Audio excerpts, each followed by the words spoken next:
আসছি। হোয়াট? তোর মতো টোকা কিনা আমাকে টাকা দিবি? কিসের টাকা দিবি? হ্যাঁ আঙ্কেল, টাকা দিতে আসছি।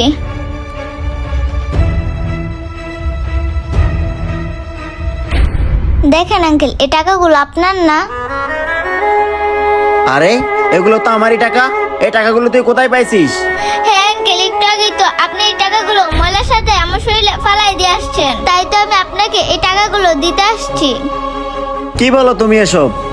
এতগুলা টাকা তুমি পেয়ে আমাকে দিয়ে দিলা? তুমি চাইলে তো এই টাকাগুলো নিয়ে যেতে পারতা। হ্যাঁ আঙ্কেল, টোকাই হতে পারি কিন্তু চোর না। মানুষের টাকার প্রতি আমাদের কোনো লোভ নেই। আর আমার মা আমাকে শিখাইছে কারো টাকার উপর লোভ না করতে। আরে বাহ, তুমি তো খুব ভালো মেয়ে। তো মামনি, তুমি কি পড়াশোনা করো? আঙ্কেল, পড়াশোনা করি না, কিন্তু পড়াশোনা করার অনেক ইচ্ছা ছিল। আচ্ছা মামনি, একটা কথা বলো তো, তুমি পড়াশোনা করে বড়